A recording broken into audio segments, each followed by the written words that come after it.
With Divine's grace and Guru's grace, and also with the grace of people who have written about Mahans, I am able to bring out some information about various Mahans. I salute through these recordings Bharanidharan, who has written in Tamil about various Mahans. I wish people can lay their hands and learn more about them.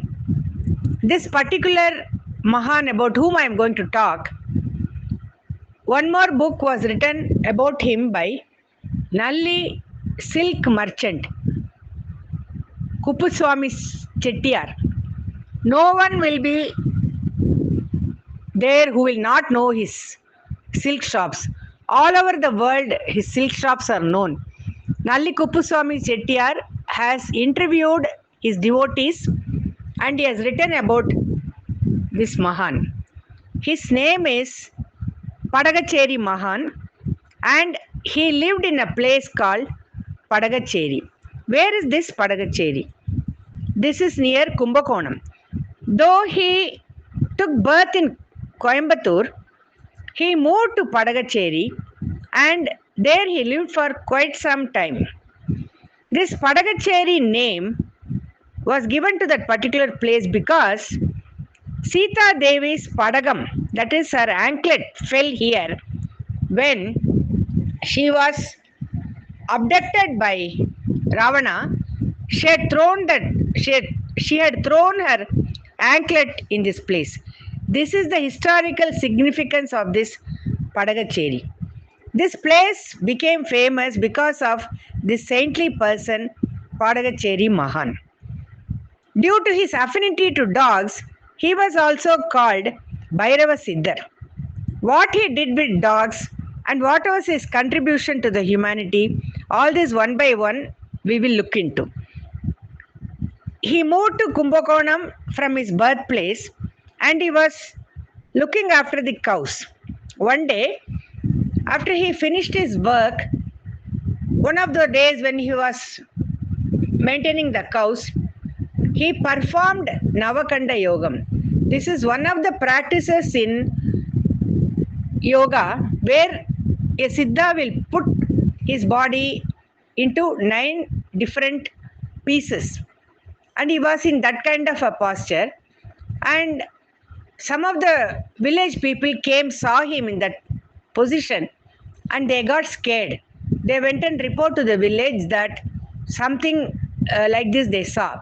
Then finally, people discovered him that he was not an ordinary person, but he was a Mahan. From that time, they slowly observed his powers.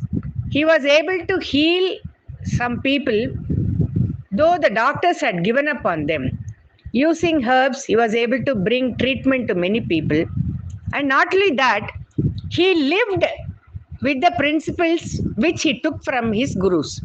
One thing is, we take initiation from great people, but we don't live the life of our gurus. But this Padagacheri Mahan, his full name is Padagacheri Ramalinga Swamigal. He was initiated by Vallalar Ramalinga Adigal, but he also followed some of the principles of Vallalar. Vallalar had spread poor feeding in a very big way.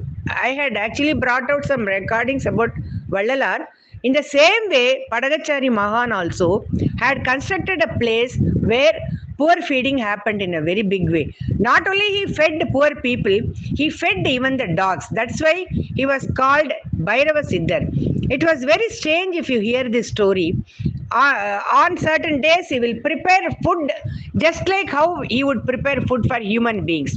There will not be a single dog around. He will keep plantain leaf and he will serve the food, which will be like what we prepare for marriages. That kind of food he will prepare, and he will do some kind of puja of Kala Bhairav, and dogs will appear from no place, and not a single sound they will make. They will eat their food and they will go. In the vicinity, when the food was being served, nobody can find any dog. That was a specialty, and he was into Kala Bhairav puja and he was into dog feeding also in a very big way. Slowly, people understood his powers, and as he was living in Kumbakonam, he happened to see a Nageshwaran temple which was not maintained in a proper way. He never had lot of money in case he wanted to renovate also.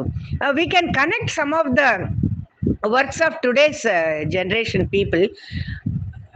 Some of us have lot of extra money, but when we see certain temples in a dilapidated condition, or when temples need some renovation, many of us do not come out to attend to that. He did not have any finances. Single handedly, with his individual capacity, he has built the Rajagopuram of Tirunageshwaram temple.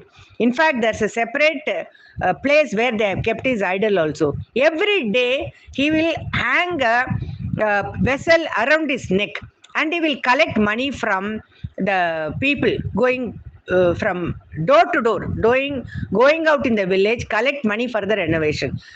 People with means, they don't have heart. People who don't have money, they have huge heart. This is the lesson we should get, I thought, when we went through his biography. He collected money and he made a proper gopuram for Sri Nageshwara temple in Kumbakonam. And when the workers were working, when he found that money was not enough, what he did was he gave a handful of sand to many of them. Some places I got some detail that he gave vibhuti, and for some he gave sand, but they all turned to money. That was his power. So these siddhas and these mahans, they are like gods only, who take avatars whenever there was a need. So this Mahan also took birth to undertake certain special projects. He built temples, not only Tirunageshwaram temple Gopuram, he built a temple near Gindi railway station. Even today people can witness the temple who are somewhere near Madras.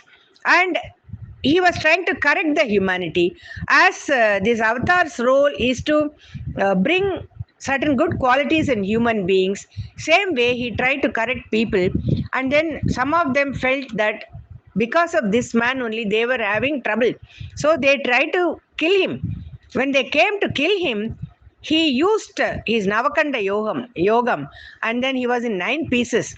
So they got, naturally they could not do whatever they had planned, they could not execute.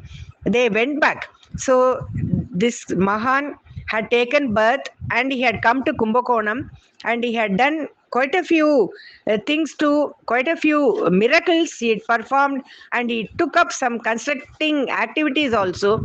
And even today there are people who are being fed. So he has created a facility for that, for Annadanam. He lived the principles of his Guru Ramalinga Swami Vallalar, and his Samadhi is also near one of those Siddhas or one of those Mahans in Tiruvattriyur.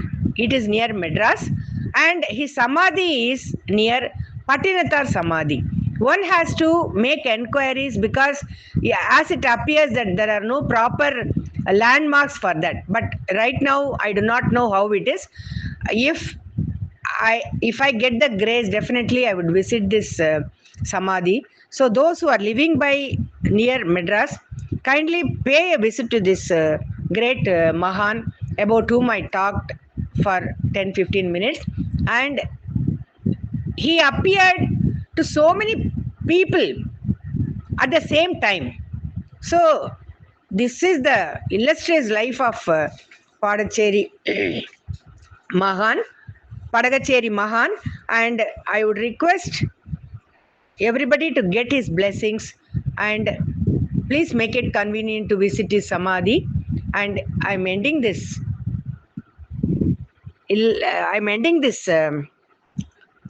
very interesting, informative narration about Padagacheri Mahan. Thank you.